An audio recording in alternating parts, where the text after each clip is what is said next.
guess before I start, on behalf of the Laos College of Engineering, I just wanted to thank Dean Whitty. I know Dean Nino was not able to be in attendance today, so we're really appreciative of being able to participate. So just want to say thank you on behalf of all of the faculty and staff, as well as the dean. My name is Dr. Gregory Kriehn. I've been labeled the drone guy on campus, so I guess it's good to get the most controversial talk out of the way early. What I'm interested in doing is employing embedded technology out into the fields so that you can automate some data collection and to make some more intelligent decisions for farming-based applications. So using drone unmanned systems technology in order to do so. Currently have a project with UC Merced and the Merced Cooperative Extension through UC A&R, Agricultural and Natural Resources. And what we're doing is we're developing some smart sensors that we put out in the field, and they're pretty basic, so temperature and humidity sensors, in addition to being able to interface with like some watermark soil moisture probes.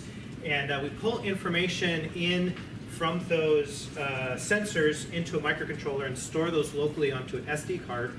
And then later on we come with the drone, and as we're taking aerial photography, we also wake up the smart sensors and pull the information off of the SD cards onto the drone. So it allows for us to do automated data collection.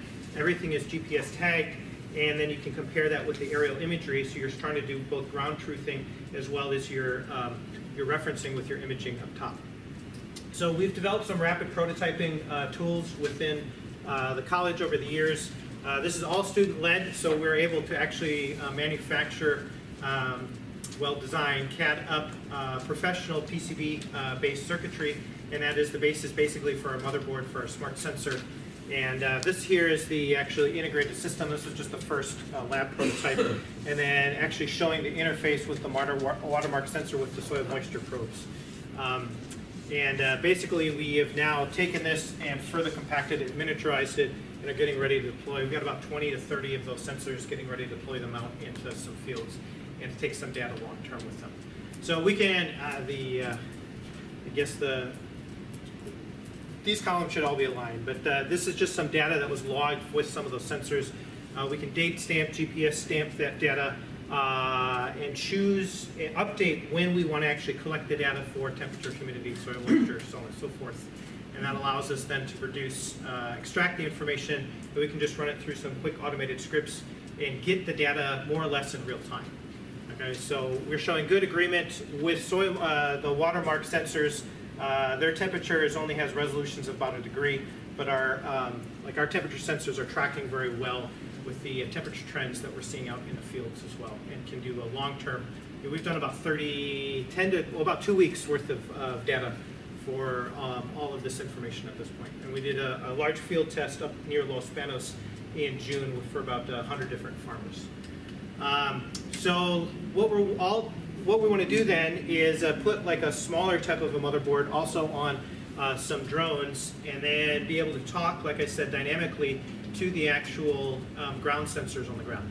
So what happens is we send out like a kind of a wake signal out to the different ground sensors, and then the first one that is able to respond successfully to the UAV starts a file transfer as we are just automatically going along our flight trajectory and pulling our images. And after that is done, then the mother node on the UAV sends out another wake signal again, and the one that has successfully already transmitted this data basically goes down into a deeper sleep, and we continue to just transfer the information from node to node dynamically.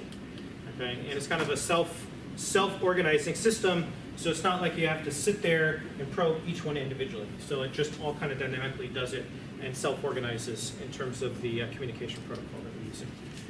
Also working on a collaborative project with Aero Environment. We're under NDAs, so I can't talk about it that much, but we're basically looking at stress in almond trees. That's also what the UC A&R project is about.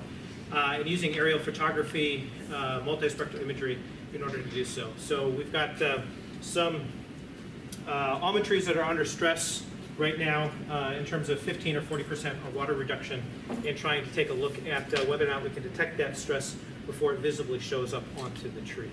So to that end, putting some multispectral imagers onto these drones, and then you're taking photographs and orthomosaic stitching them all together. So there's been some case studies that have happened in the past couple of years, one of the sensors that we're interested in using. And so a lot of people have seen like these NDVI or NDRE type images. One of the things I'm interested in doing is not just taking a look at a base image, but taking a look at how these images evolve over time. Okay, is it the 1 minute mark or is that the 5 minute? That's 5 minute mark. So I just got the, just one more slide here. And also taking a look at the stress. And over time, you're able to actually identify sometimes down to the very tree level problems within the field. And that's what we are, kind of the goals of the research that we're doing. So in Midwest, this technology has also been used for some overspraying that was occurring that was readily able to be detected, as well as for some different types of micronutrients that were being applied on a field in overspraying that was leading to additional stress. So kind of interested in integrating all of that together into kind of smart farming applications. So thank you.